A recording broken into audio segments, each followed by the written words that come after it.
जय हिंद दोस्तों। पीछे के वीडियो में सिंधु सभ्यता के बारे में कुछ पार्ट बताए थे, कुछ भाग बाकी रह गया था जो आज के वीडियो में हम आपको बताएंगे। मोहनजोदड़ो मोहनजोदड़ो जो है, इसको भी बताए थे। इसके भी लास्ट में, नाम के लास्ट में दड़ो है, तो ये सिंधु नदी पर है। 1921 में हड़प्पा की खोज हुआ था। ठीक एक साल बाद 1922 ईस्वी में राखल दास बनर्जी ने मोहनजोदड़ो की खुदाई किए थे। मोहनजोदड़ो का सीधा सीधा शाब्दिक अर्थ उस समय का था मृतकों का टीला। पूछता है यूपी ट्रिपल एससी में, उत्तर प्रदेश पुलिस में, बैंक, रेलवे, एसएससी में, एमटीएस में पूछ देता है कि मोहनजोदड़ो का अर्थ क्या है, शाब्दिक अर्थ क्या है। तो मृतकों का टीला। मोहनजोदड़ो का अर्थ है मृतकों का टीला। मोहनजोदड़ो से मिला है सबसे बड़ी इमारत। मोहनजोदड़ो से सबसे बड़ी इमारत मिला है। सबसे बड़ी इमारत, पता न कितने फीट का अन्नागार मिला है। मोहनजोदड़ो जो है सिंधु सभ्यता का गलीचा कहा जाता था। क्या कहा जाता था? गलीचा। स्नानागार मिला है। मोहनजोदड़ो में पूजा पाठ होता था। पुरोहित आवास मिला है। सभागार मिला है, जहाँ पे पूजा पाठ होता है वहाँ पे सभागार भी लगता था, तो सभागार मिला है। पुरोहित पहनते थे सूती के कपड़े, तो सूती वस्त्र मिला है। कांसे की नर्तकी, बहुत ही मोस्ट इम्पोर्टेंट, कांसे की नर्तकी मिली है मोहनजोदड़ो से। मोहनजोदड़ो से कांसे की नर्तकी मिली है। सबसे बड़ा शहर, सिंधु सभ्यता के सबसे बड़ा शहर मोहनजोदड़ो है, और सबसे बड़ा शहर रहेगा तो ये तो बात सही है, चौड़ी सड़कें मिलेगी ही। तो राखल दास बनर्जी ने मोहनजोदड़ो की खोज किए थे। मृतकों का टीला इसका शाब्दिक अर्थ है। सबसे बड़ी इमारत मिला है। सिंधु सभ्यता के गलीचा कहा जाता है। स्नानागार मिला है। पुरोहित आवास, सभागार, सूती वस्त्र, कांसे की नर्तकी मिली है। सिंधु सभ्यता का सबसे बड़ा शहर मोहनजोदड़ो है, और वहाँ पे चौड़ी सड़कें मिली है। चौड़ी सड़कें कैसे मिली है दोस्तों? पूरब पश्चिम दिशा में, पूरब से पश्चिम दिशा में सड़कें मिली है। हवा आता था जाता था, तो हवा से ही साफ सफाई हो जाता था सड़कों पे।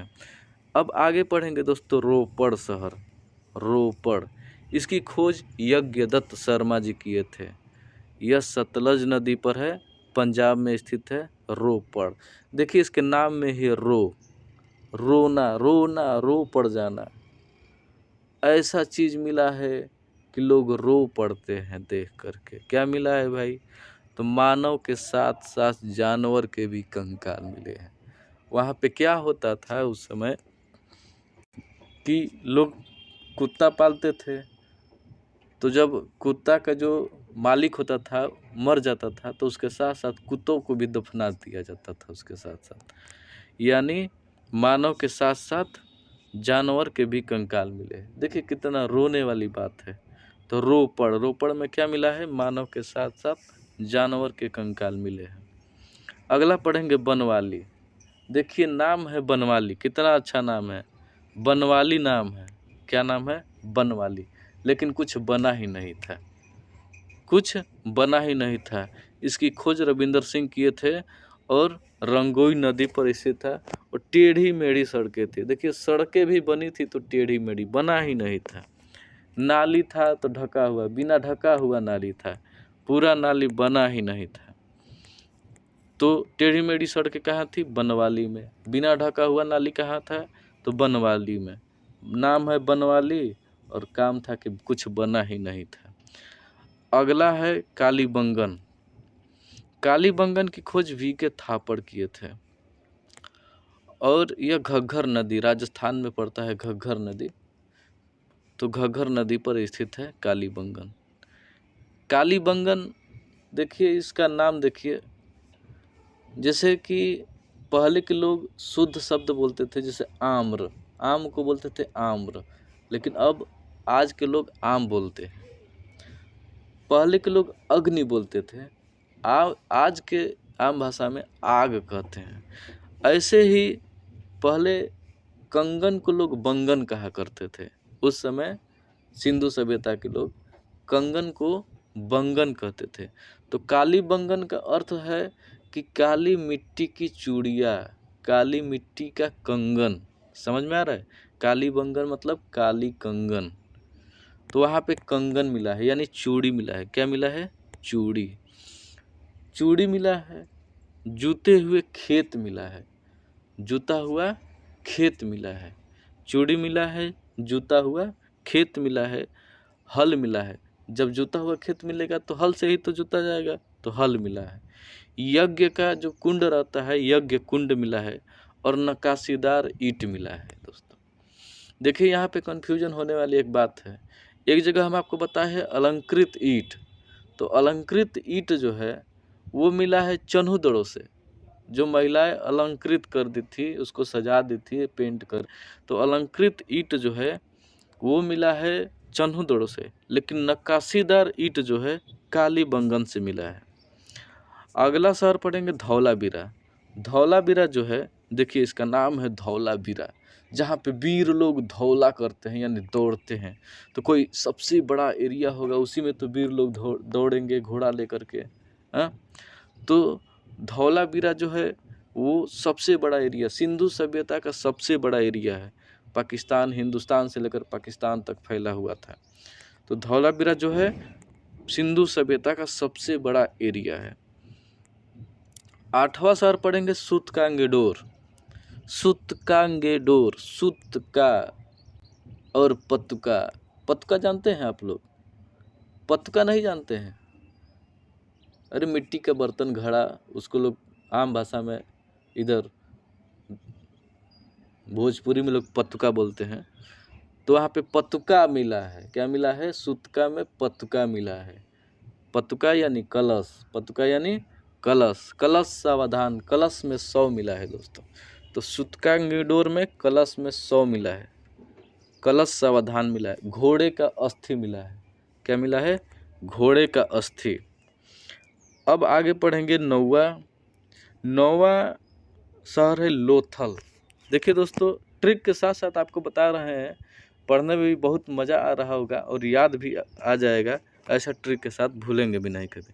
देखिए लोथल, लोथल, थल मतलब मिट्टी, थल मतलब मिट्टी, तो लोथल को दो थल कह दीजिए।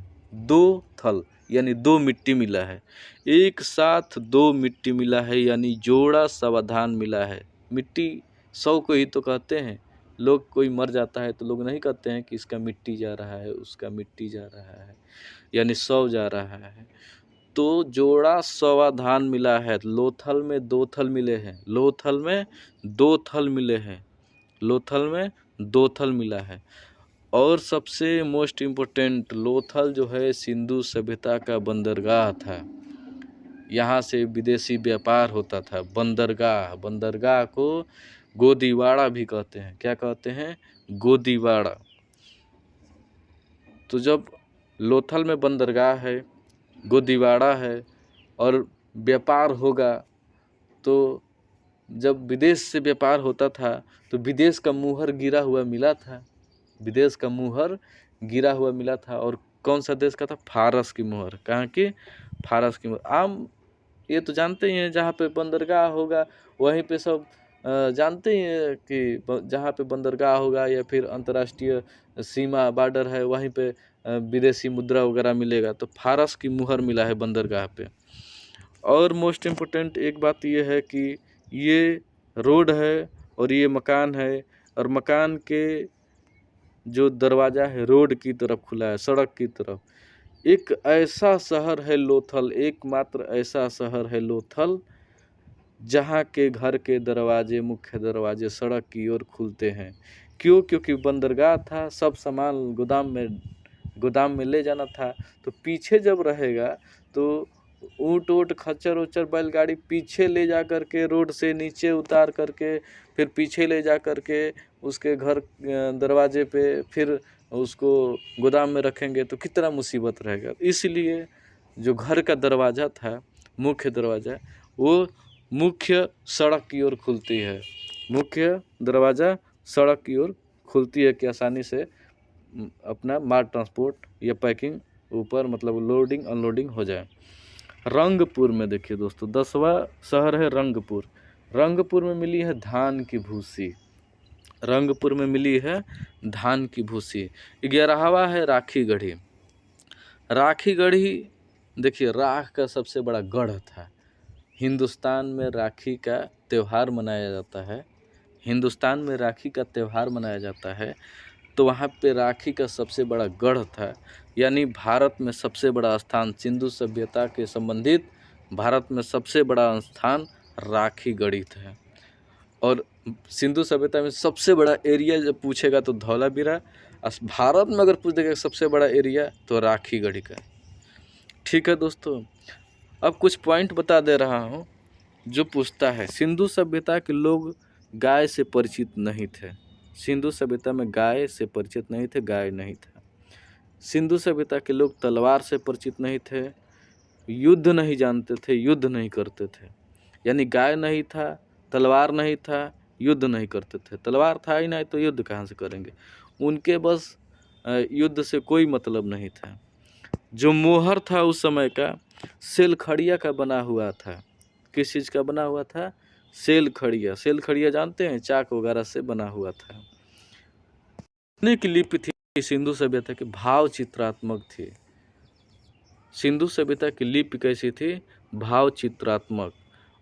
और एक मोस्ट इम्पोर्टेंट, जिस समय सिंधु सभ्यता था उसी समय एक दूसरे देश में उसी समय उसी काल में मिस्र की भी सभ्यता पल रही थी। जिस समय सिंधु सभ्यता पल रही थी उसी समय मिस्र की भी सभ्यता पल रही थी। तो आगे अब पढ़ेंगे दोस्तों, और अच्छे अच्छे इंटरेस्टिंग फैक्ट लाएंगे दोस्तों। मेसोपोटामिया की सभ्यता, मिस्र की सभ्यता, स्पार्टा की सभ्यता एक वीडियो में आपको बताएंगे दोस्तों। उसके बाद से आपका आदि ऐतिहासिक भी ख़त्म हो जाएगा। उसके बाद से ऐतिहासिक पढ़ेंगे दोस्तों। बहुत मज़ा आएगा लेक्चर में दोस्तों। जय हिंद दोस्तों, धन्यवाद।